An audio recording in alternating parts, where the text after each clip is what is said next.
I'm Al McFarland. Welcome to the Conversation with Al McFarland. Thank you for being here. We're glad you're here. We're glad to be here with you. Today is Friday, February 20th, 2026. And as always on Fridays, it's the Healing Circle. We do this in conjunction with and under the leadership of Dr. Bravada Garrett Akinsanya. She's the leader at the African American Child Wellness Institute. And one of the things we try to start this meeting when she's here in particular with a certain protocol, one that grounds us, that centers us, and gets us set for robust conversation. Before I pass the talking stick to Dr. B, we call her Dr. B, I want to invite you who may be connecting on any of the social media platforms, Black Press USA YouTube, Insight News YouTube, LinkedIn, or Facebook to shout us out. Let us know where you are. Put your name and location in the chat. Raise a question, ask a question, join the conversation. In the course of the presentation, we'll put up a QR code. And if you want to be on screen with us in the conversation, we invite you to do so. So you'll see how to do that. But most of all, we want you to subscribe, like, and share. We're trying to build our subscription base and our connection, our engagement.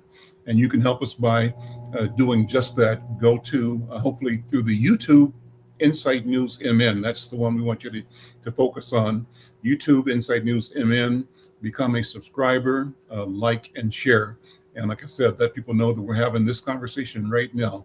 With that, Dr. B, my friend, so good to see you again. Let's initiate the program with a protocol that centers us for an important conversation. Thank you so much, Baba Al. What we're going to do is kind of get centered and prepare our minds, our bodies, and our spirit to be present in this conversation. And we use an African libation to begin our show. And in this space, there are different things we need to do. So I'm going to ask the audience to please join me by sitting comfortably in a chair or a couch or wherever you are, and just inhaling deeply, exhaling, inhaling, and exhaling. I ask you to look to your right and notice you're secure and safe. Look to your left, once again with a breath of security and safety. You may look behind you to assure that you have a sense of safety behind you, and in front of you is the space of healing and safety. As we sit in this circle, we first want to begin to acknowledge that we are sitting here because we stand on the shoulders of ancestors and elders who prayed our way, worked our way, and hoped our way into existence. So as you sit comfortably, just notice your body, your feet on the floor, and you may even feel the presence of the names you call in your head, in your heart, as you say, Ashe and thank you, Ashe and thank you for what they gave you and who you are right now. And as you continue to sit in a circle, we not only honor our elders, we honor our ancestors, for our ancestors are the shoulders on which our elders stood. And as we sit here honoring our elders and our ancestors, we also notice that all of us are still connected. And especially honoring our ancestors is because they are closest to our Creator. So as we sit here prepared for a discussion that may go deeply and hit us hard and take us to a space of knowing and growing, just inhale again and exhale. Inhale again and exhale. And now as you sit, recognizing that African people are an orderly people. And as we sit there, I want you to imagine that we're in a circle and no one in the circle is top or bottom, no hierarchy. All of us have equal access to the center, which is the place of power and voice. And in this circle, we each ask for what we call a virtual talking stick. And it goes from one person to the next in this circle. And if the spirit so moves, even if it's not your turn, you can ask for the stick and it will be granted.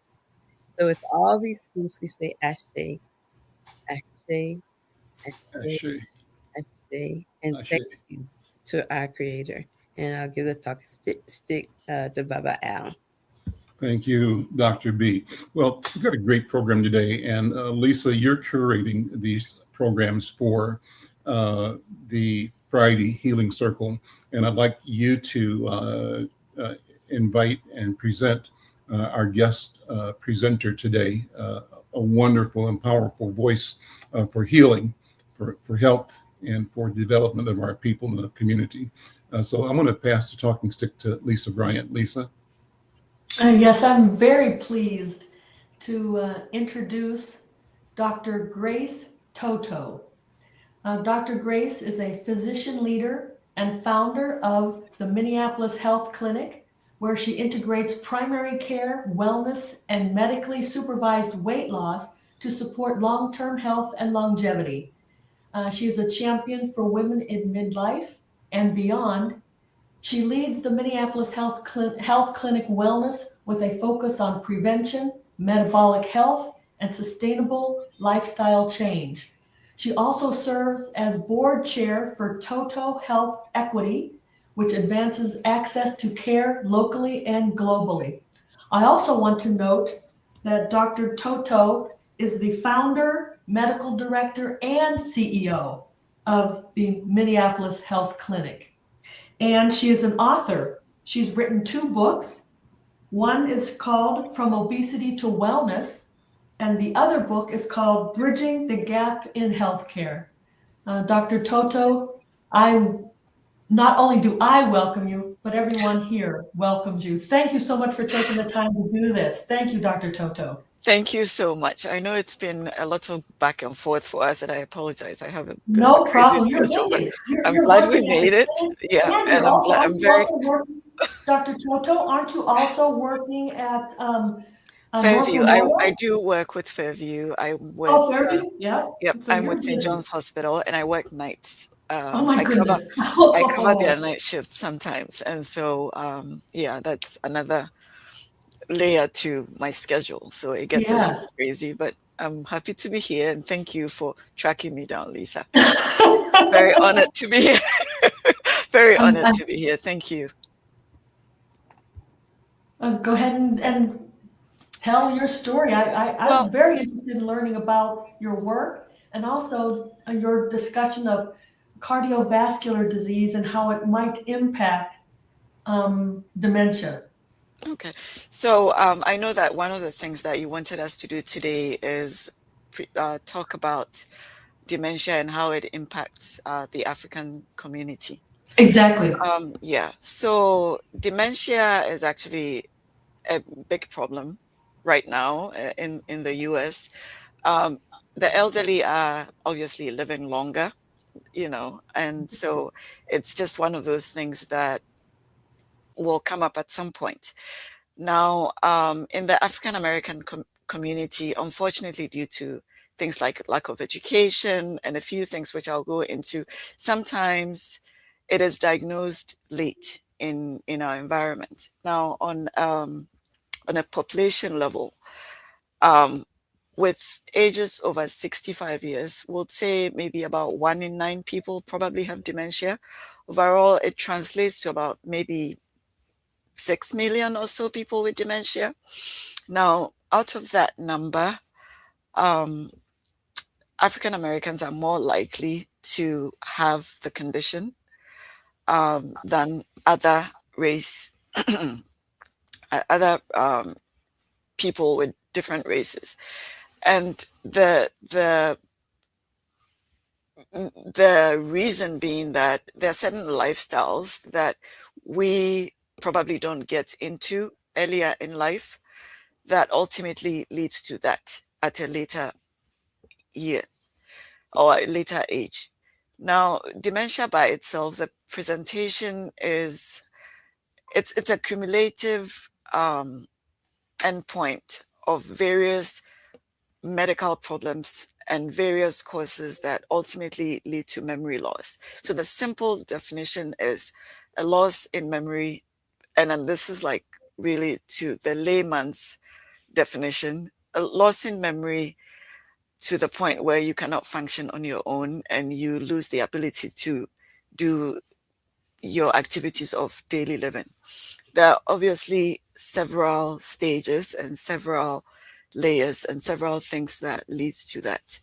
We are focusing on cardiovascular diseases today. And so I will start by saying that some of the things that ultimately, or cardiovascular or risks that ultimately lead to dementia would be diseases like diabetes, strokes, heart disease, high blood pressure, cholesterol plays its role.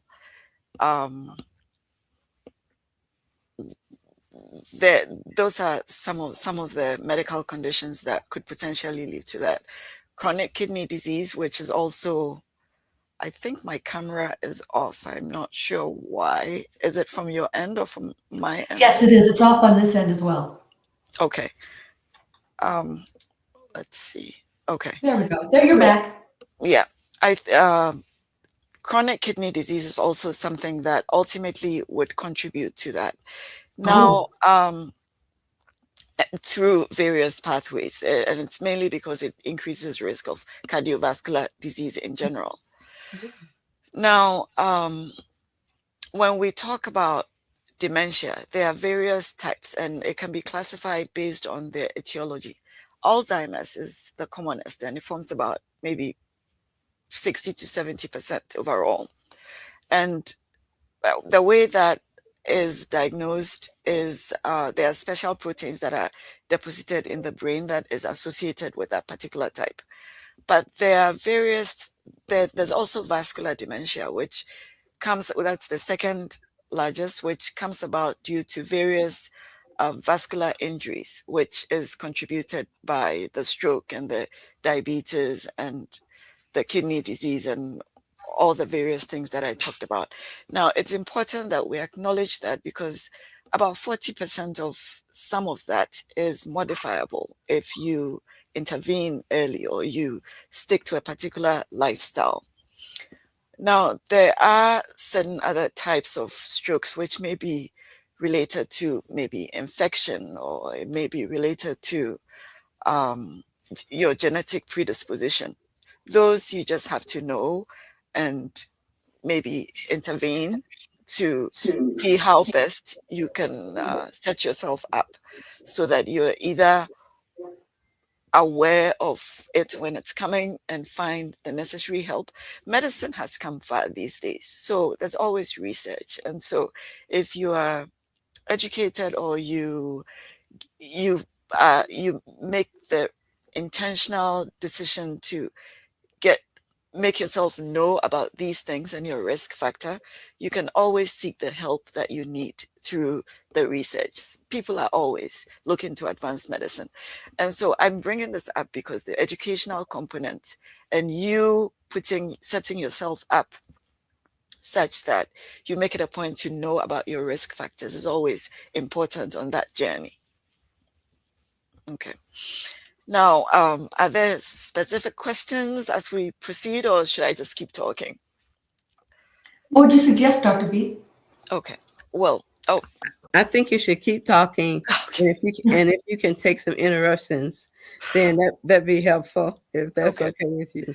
Okay, so so let's start from when we feel like a family member maybe has dementia, or we start noticing the signs and symptoms. It starts with forgetfulness. So, like I said, it's memory loss.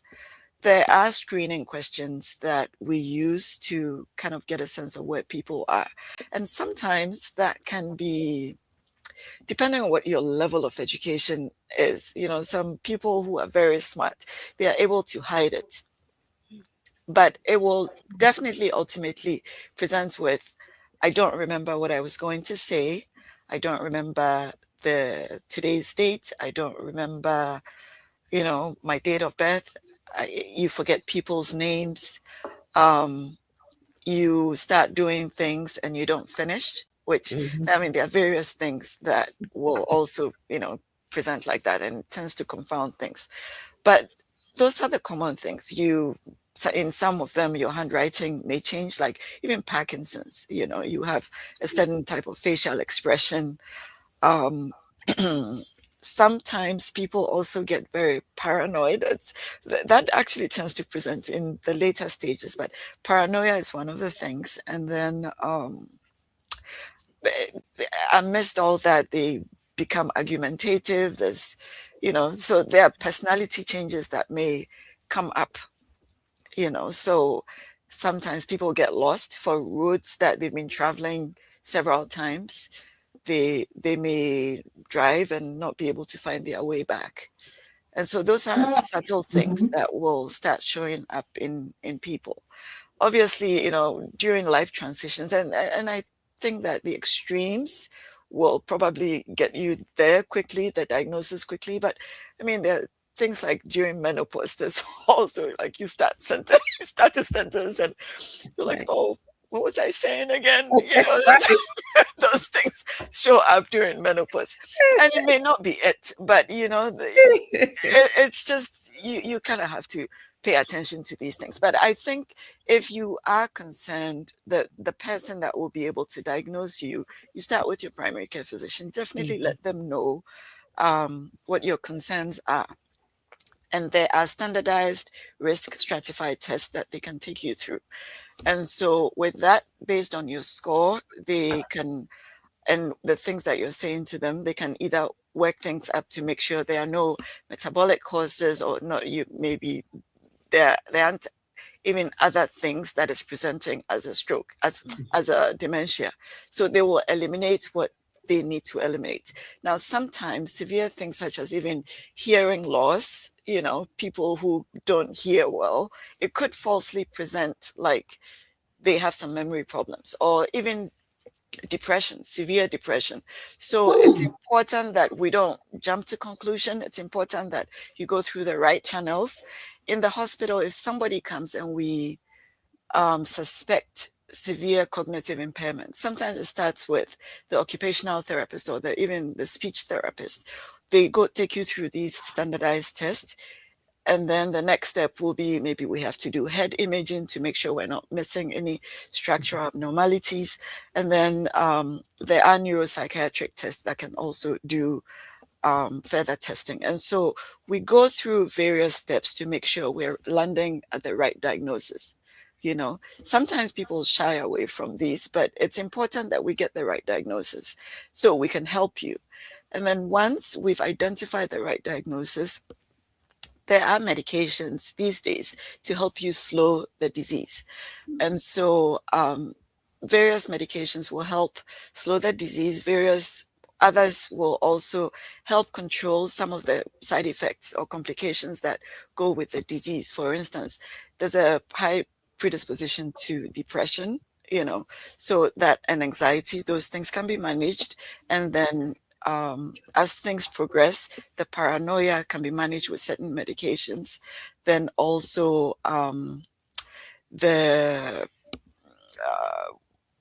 aggressiveness. Some people towards the end become very aggressive, and so that can also be managed.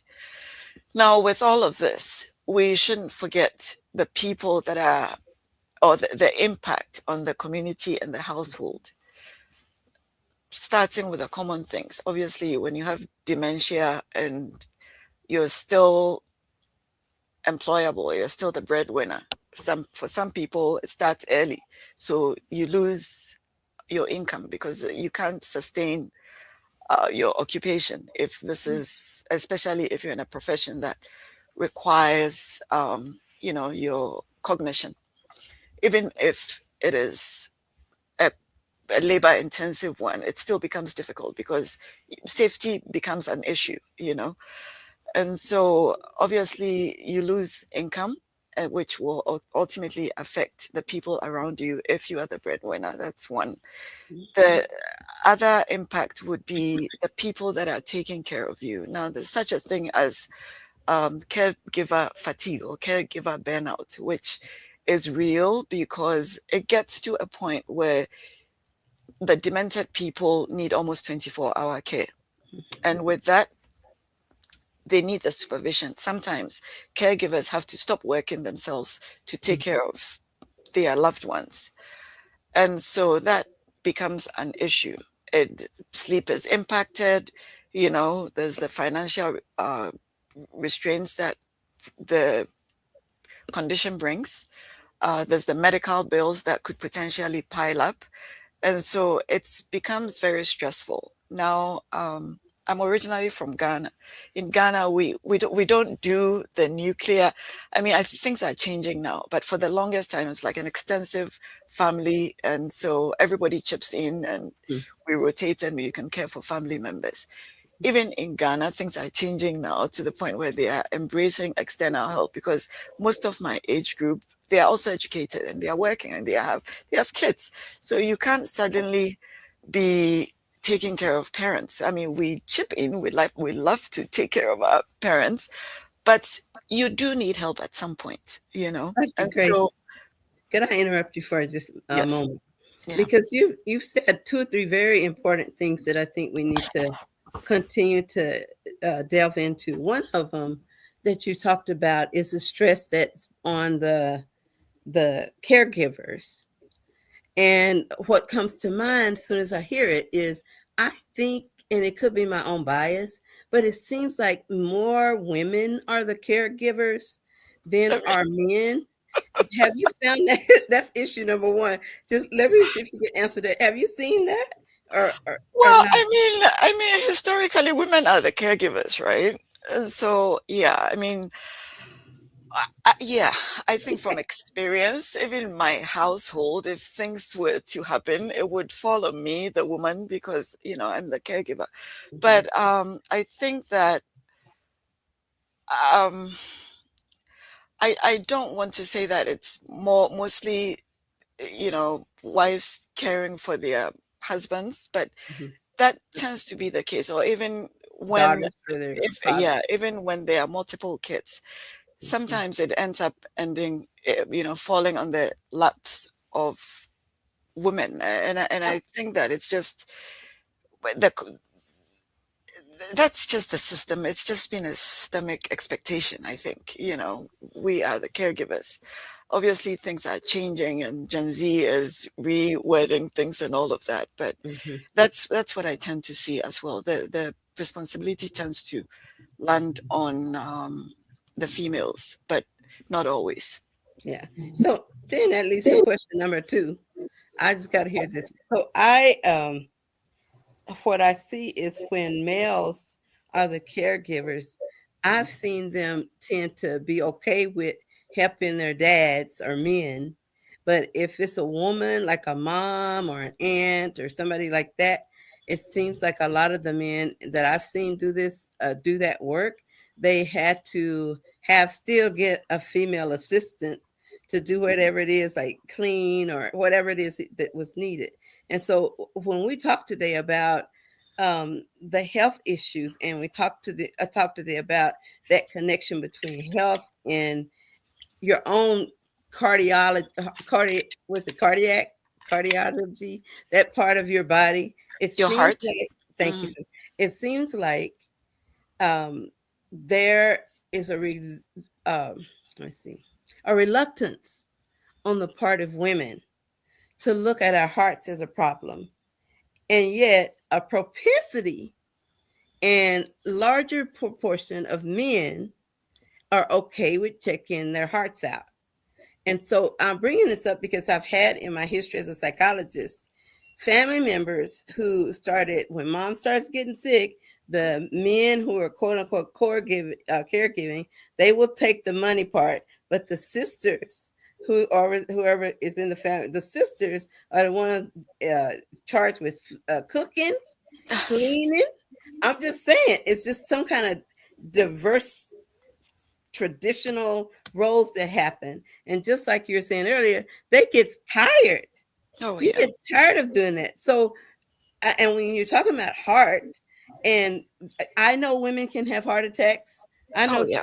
many women who've had heart attacks, and I know men don't always have heart attacks. They can, but they don't always. So, how do you help? Now we see these two sets of people with two agendas, and one of them, if you ask me, has an easy agenda, and the other one has the harder one. I'm just saying because I Well, take care of my mom, and so you know, Dr. B, I think it all boils down to education. I think it all boils down to education. The community needs to know that, first of all, this dementia that we're talking about, it affects men, it affects women. I think we need to understand that as a result of whoever has disease, the other partner is not immune to the stress. And that stress will also predispose them to various medical conditions, which may ultimately take them down, even sometimes sooner than the demented patient they are taking care of. that's So right. I think that we need to recognize the effect that whatever condition we are dealing with is having in the household and on both places and on both individuals, and both of them need to find a fine balance where everyone takes care of themselves, and prevention is always better than cure. And so I think that if you're young, and I mean, I hope that there are young people listening to this too, I think that the best time to prevent all of this is 20s, 30s. You get to know your body, make healthy choices, try to adopt a healthy lifestyle, be intentional about your choices. And I could expand a little bit more on healthy lifestyle, because if you leave yourself to the point where you are becoming reactive, it might be too late on so many levels. You know, it might be too late because one, you may not have set preventive measures in place. Two, you may not even have set up yourself financially for the support that you may need. And if you try to get long-term care at that time, it will be too expensive because you have comorbidities already. And so when you are young is when you really try to build yourself up and make your life decisions and project yourself to the future where you want to live healthy, you know, so you avoid unnecessary risks, not in terms of lifestyle, that is. I mean, you don't need to smoke, you don't need to drink excessive alcohol, you know, there's some things that you can do. Try to get your sleep. Now when we talk about healthy lifestyle choices, I'm talking about putting the right things in your body, so eating healthy. Now when I do weight loss, what I tell my patients is, when you divide your plate into four, your proteins should be palm size, your vegetables should be palm size, and those are the important things. Your carbs should be fist size, and your fruits should be fist size or less. Actually, your carbs should be fist size or less. Now, when you start eating, eat the proteins first, then your vegetables. Those things fill your stomach.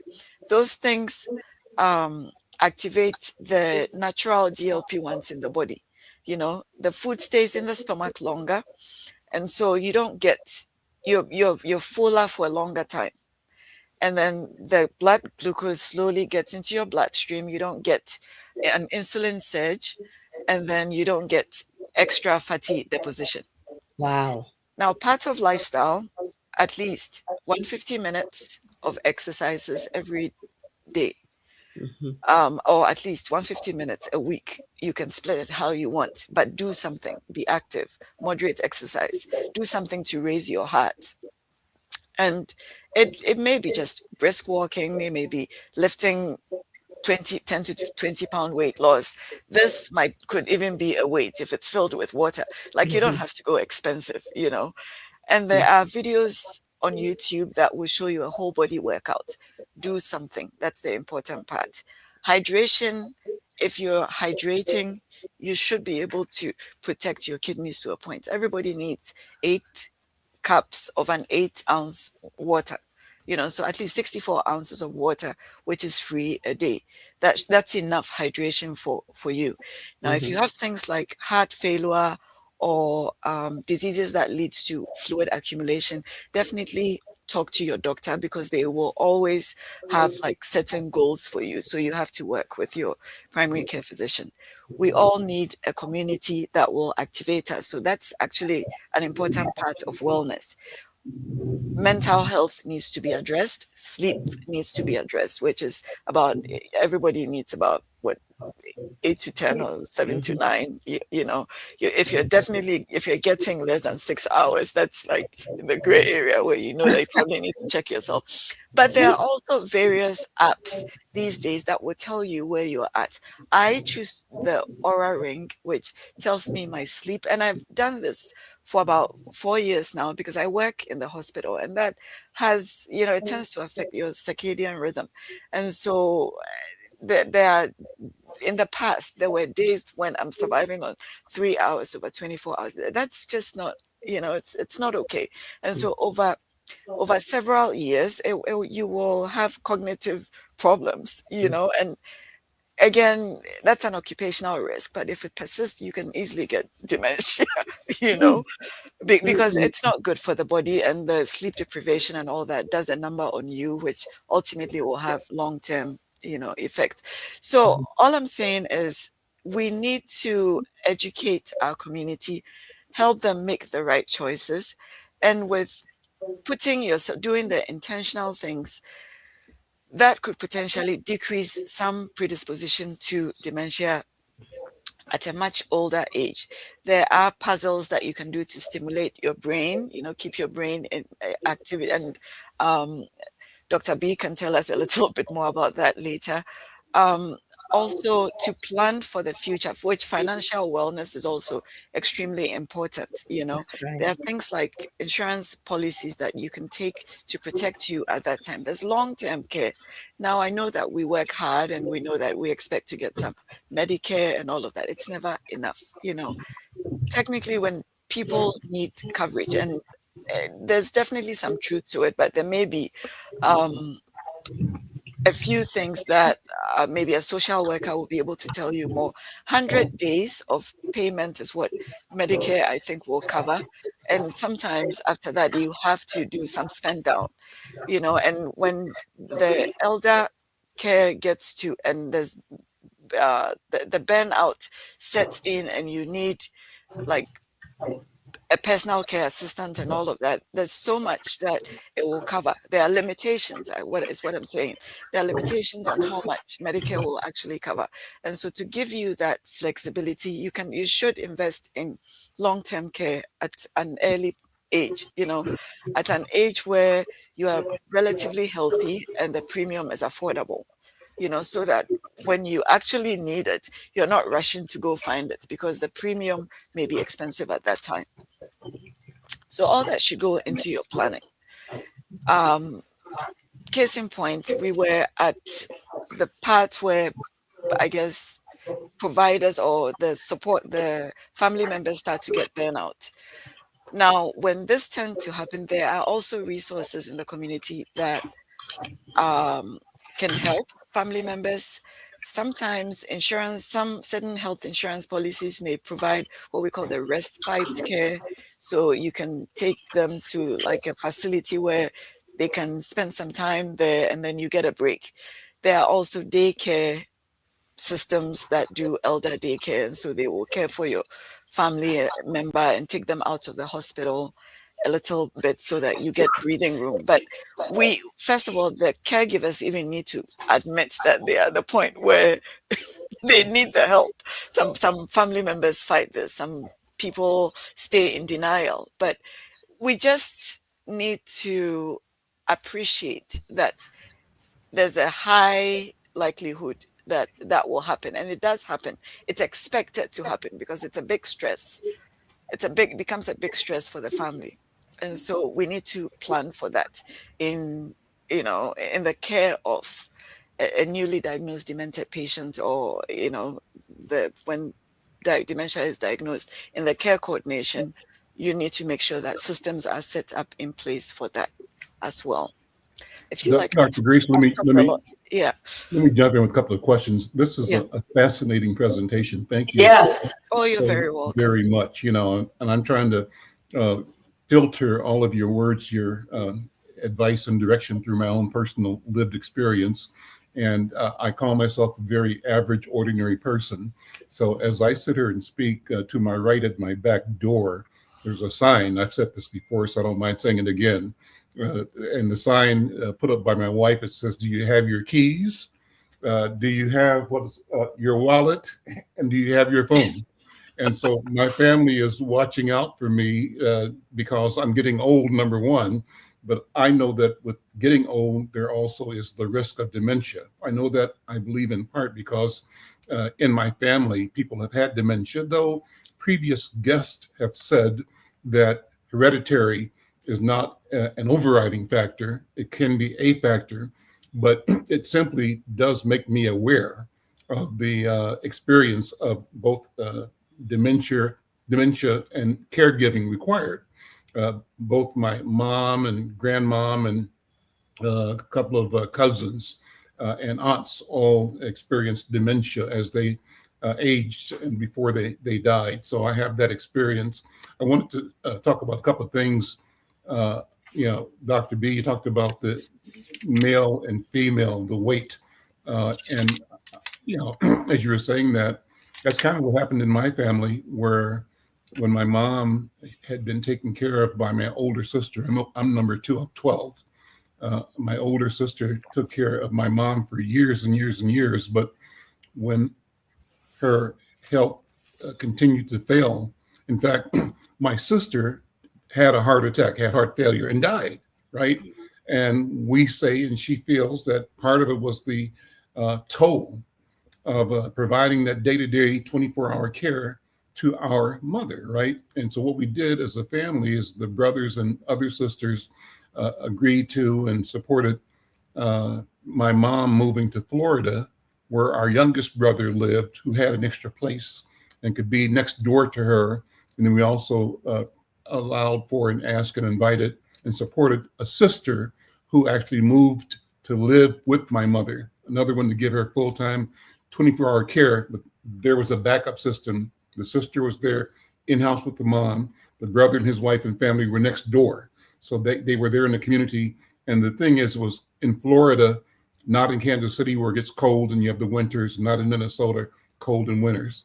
And that lasted. But the point I'm making is that Dr. B, the guys in the family said, let's sort of organize, the business of it.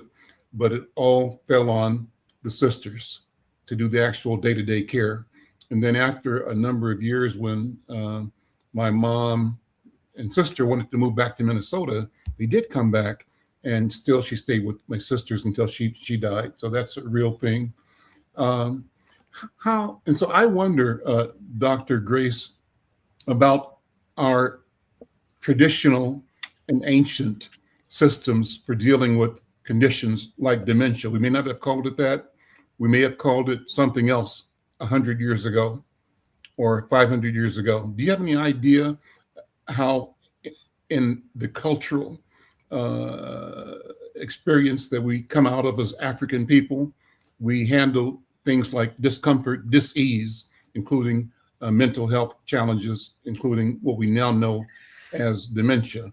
I'll finish this long question by saying, given that, what do you see with the advance of science, medicine, knowledge, education, will the future bring for our capacity to live healthier and knowledgeable lives because we have more information and we have more resources? Where do you see this going? So I'll stop there. Thank you so much for listening to my long question.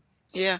Well, so I think historically there has been a lot of denial, in African Americans. It's why they present late, but there's also obviously there's trust in the system, and so they don't even want to show up for an assessment, and whatever you're telling me, I don't believe you type thing.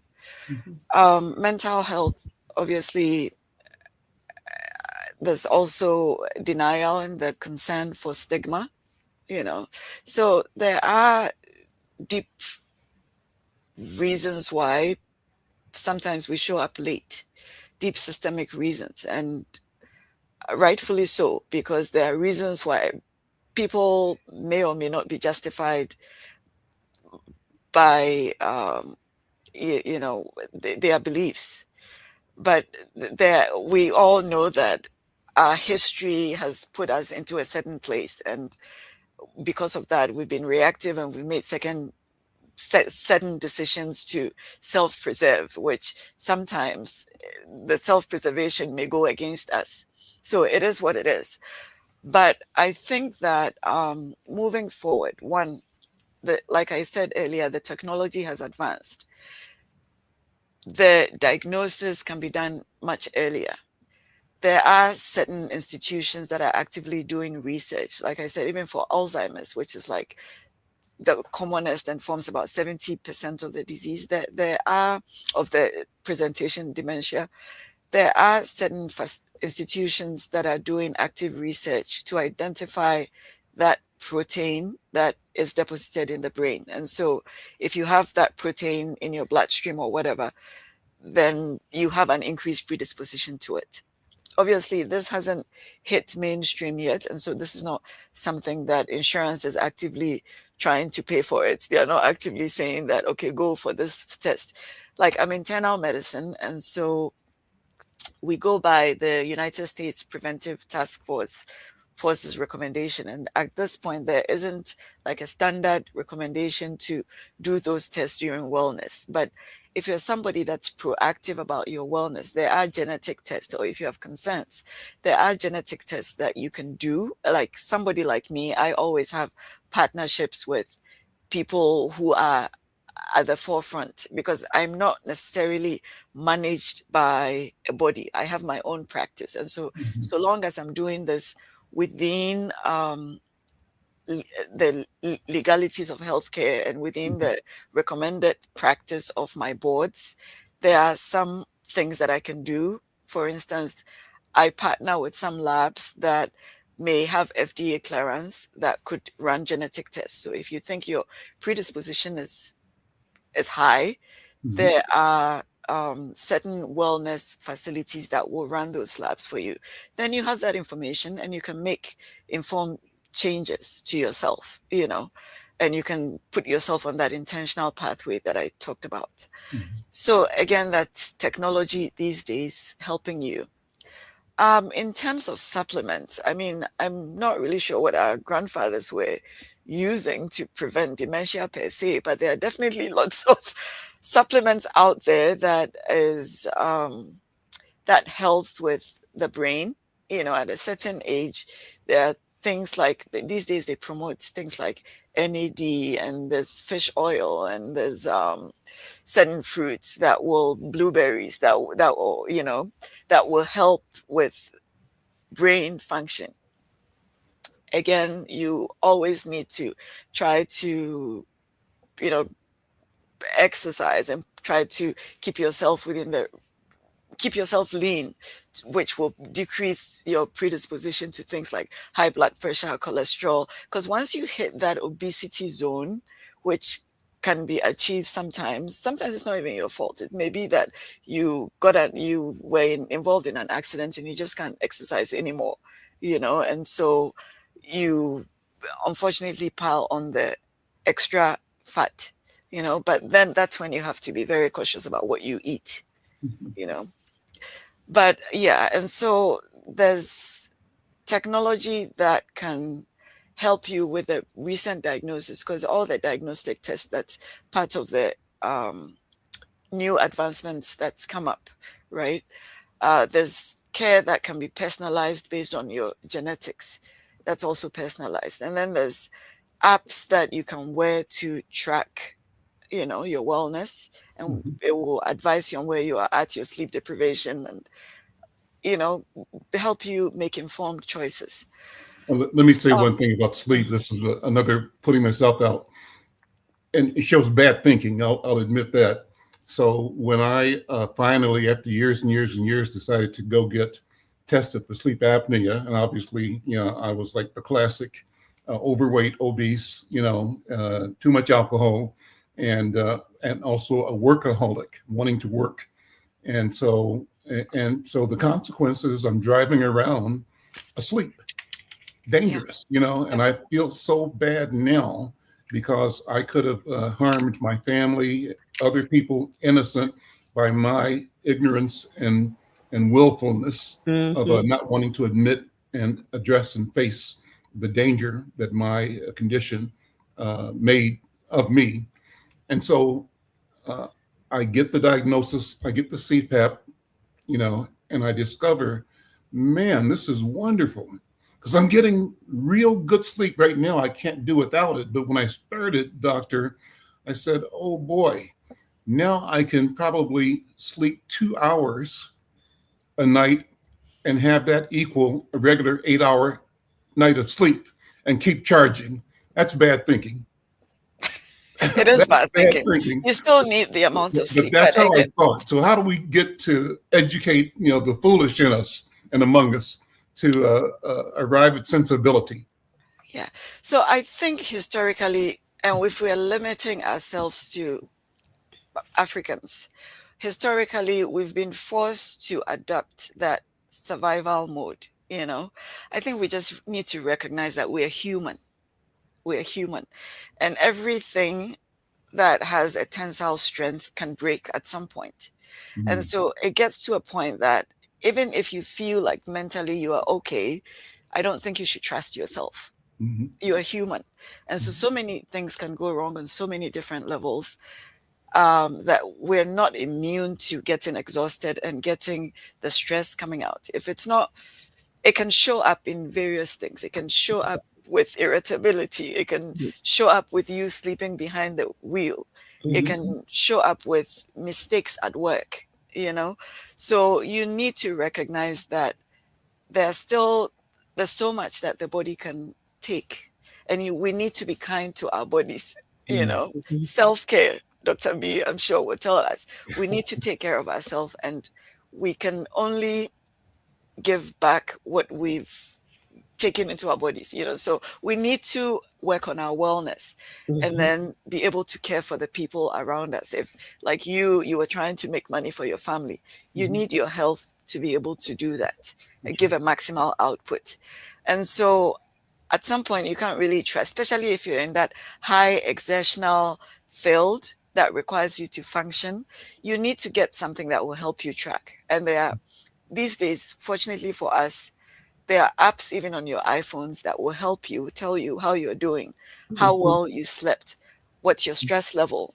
And if the stress becomes too much, it will give you pop-ups that you need to calm down. And if it means doing breathing exercises, or it means giving yourself 10-minute break to go for a walk, that will definitely reset. Or if it means you need to shut down the system, sometimes a 30-minute power nap can help, but it has to be something, a practice that you put on yourself. Like it's intentional. And I keep using the word intentional because work isn't going to tell you stop and go take a break. No, you have to pay attention and listen to your body and do what is right for you. So Can I you jump in? have, yeah. I just want to jump in here as a psychologist and to say this one thing, that the reason we stick with old things is we actually have what they call it's like an allergy to change. We're allergic to change. It makes us scared. There's a whole there really is even research on looking how we are allergic to change. And so Yeah. one of the things that I think you were just pointing out is one of the key pieces is about being in charge. Right. We don't want somebody to be in charge of us. So we have to learn how to be in charge of ourselves. And we have to put those self statements in, like, I guess I could go ahead and sleep 8 hours. Or, well, I guess I could decide to eat this banana instead of that chocolate cake. And you have to literally start learning to put that sentence in your head. Right. Well, I guess I could. And when you get to, well, I guess I could, you're telling yourself, it is not going to kill me this one time to go to sleep on time. And then every time you do it, it'll get to be a habit.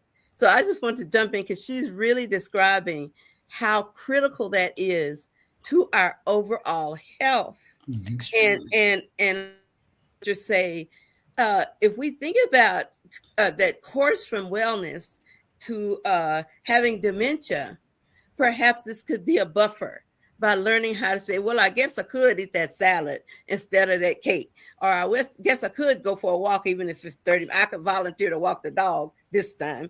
I mean, we have to create that negotiation in our society. And yeah, and nobody is saying make yourself miserable and eat foods you don't like.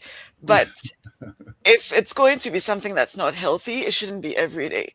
There you go. You can give permission to maybe indulge one day in a week, but the 6 days, make it intentional and make sure whatever you're doing, if it's really bad, do moderation of it. But for the most part, try to be good. You know what I'm saying? A person in the chat left a note, and I'm not sure why or the meaning of the note. It simply said cayenne and ginger. Get organic powder, ginger, and cayenne powder in bulk. Now, I don't know if that was someone trying to sell cayenne and pepper or cayenne and ginger, or were they suggesting that that's one of the things we can do to support our health? I don't know what that means, but are there things, you mentioned blueberries. What other things are there in the food system that help us generally with our intake? Well, I think that it's the nutrient composition. It's the antioxidants that in the degree of vitamins and things that will support the metabolism of the human body. For instance, things like carrots will support eye health. Ginger will support GI. And I don't know if they're trying to say the cayenne pepper will support brain health. There's fish oil, which kind of helps brain health.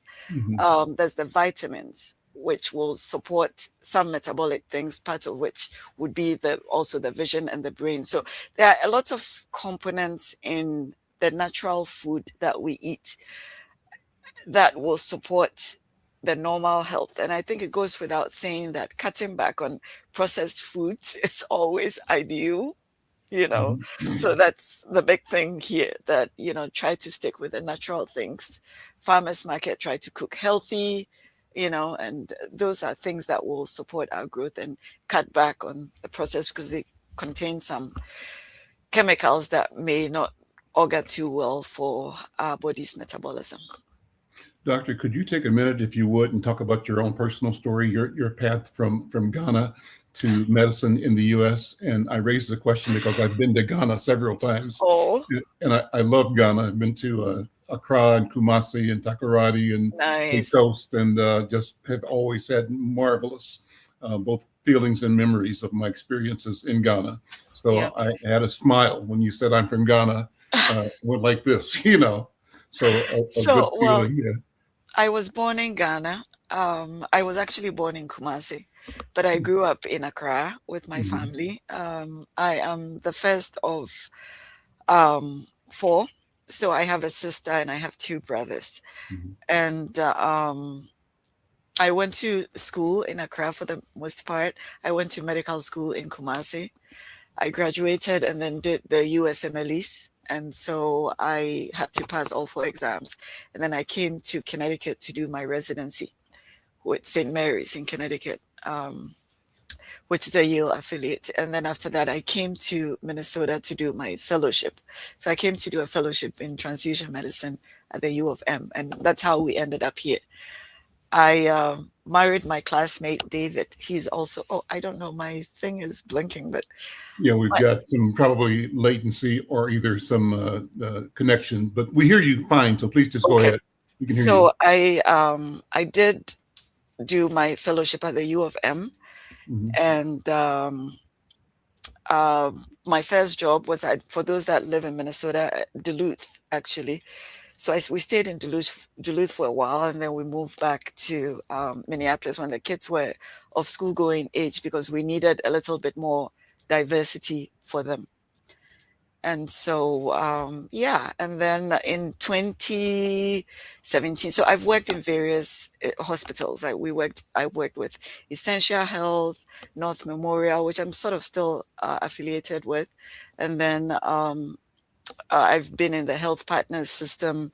I've worked with Mayo, And then I started my practice in 2017 outpatient because I wanted a space where I could practice to promote, disease prevention and focus on wellness without the extra stress of, you have to see this number of patients to like push people through. And so, but it's also because I'm a mom and I have two girls, and I had both girls in a year. Like my first was 3 months when we realized that we were expecting again. I married, my husband is a physician too. So between the two of us, you'd think we would know better. But anyways, that happened. And so I got pregnant when Maya was 3 months. And so I had my girls January and December. So they're 11 months apart. And so most of the decisions that I've had to make was to try to be present as a mom, and which is why I ended up working in the hospital at night. And initially I had so many medical licenses. I traveled around taking, working, but starting the practice was also another way that I could be, stable and then have people come to me for care. So that was also one reason. Plus, I also wanted to be able to care for people that looked like me. So that was also another reason why I set up. So that's been my journey, really. Ghana to here and to private practice and still being part of mainstream. And we do a lot of community involvement with education. Like I have a nonprofit, Total Health Equity Project, and we try to do one community engagement program at least every quarter of the year. We do apply for grants. During the pandemic, we did a lot of work with African minorities for the most part. We see everyone. We provide immigration services, then weight loss, and I talked about community engagement. I've partnered with churches to go educate, on wellness, financial wellness. We're able to also, I got licensed in insurance. And so one of the things that we're also able to do, which, like I said, I always add financial wellness to what I do, especially for people trying to encourage some generational wealth and, healthy choices over the years and protection for the family. We do talk about, policies that can help protect the family as a unit, so you invest in either you're buying term care or you're buying some permanent policy that will generate something in future for your family. If God forbid the caregiver is able to, not able to, the caregiver is incapacitated in any way, so that's kind of my story. But I love being a mom. And so that's like, if you were to ask me the thing that I'm most proud of, I think I'm happy that in all the years, I've still been able to show up for my girls because they're very active, they work hard, and they're also basketball players. And that's a lot. They're going to be doing AAU soon. And that's like, actually, after today, I'm going for a game at Minnetonka.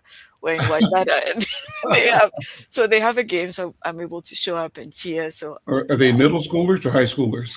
They are 10th and 9th grade. Okay. And so they're both playing. So my husband and I will try to show up. My husband, I married my classmate. He's a physician as well, but he put himself more on the corporate pathway. So he's able to work from home, but it's still, And so when I can't drive them to practices, he's there. So we've been able to support ourselves over the years and try to make things work as best as we can. What a wonderful story. Well, we know that you had a slide presentation focusing on heart health. I'm going to ask if you'd come back because I want to hear that. I'm just so excited to be in your company and to hear this and to be guided by your wisdom and your story. So thank you. Thank you. I think most of the things on that slide we probably touched on. I think that was specifically for dementia, and I think we talked about a lot of that. But I'll be happy to come back always. And then I'd like to, from the Inside News point of view, partner with you in your quarterly activations. If we can help promote that, and help explain it and use that as a tool. Our mission, I'll say this and we'll close. My grandma used to always tell me, boy, your health is your business. And I think we need to sort of adopt that as a mantra in the community so that we all say that our health is our business, and the double entendre is intended. When she said it, it was like, mind your business. But the real meaning in that admonition, that instruction, is that there is business in health. That health itself is big business, and we need to be equity owners of the enterprise of our health and of the maintenance of healing in our community and therefore in the world, centering it on our story, our culture, and our intention to be the best human beings we can be. So just as we plan for our future, I think we need to plan for our health and, how we manage it. We all know that healthcare is extremely expensive in this country. So again, prevention is always better than putting yourself in a place where you have to be reactive. I should say that I'm just one of the few providers in Minneapolis who assess Social Security disability. And so there's so many stories that come up, where people look at your profession, look at what the weakness is. If you are in the labor intensive, know that back pain and degeneration is something that potentially could affect you in future. Make sure that you're lifting right, make sure you're setting yourself for success, so always pay attention to your profession. As We're well out of as time. your Thank you so much. You're Thank very you so welcome.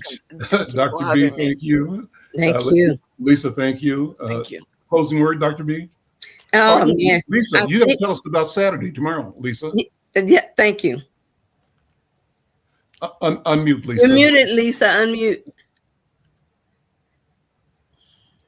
Yes, I just want to quickly let everyone know that there's a conference coming up hosted by the African American Child Wellness Institute and in collaboration with the Alzheimer's Association called Rooted in Care, Dementia, Caregiving, and Culture.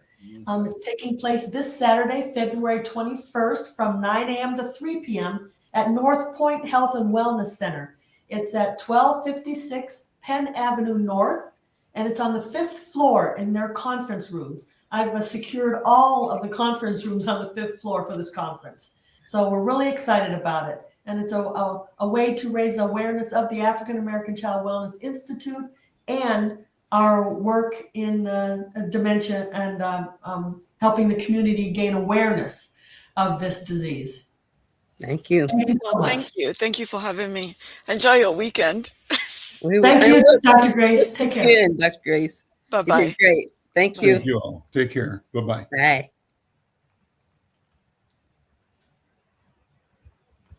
I'm going to leave. There we go. And we'll see you next time. Good.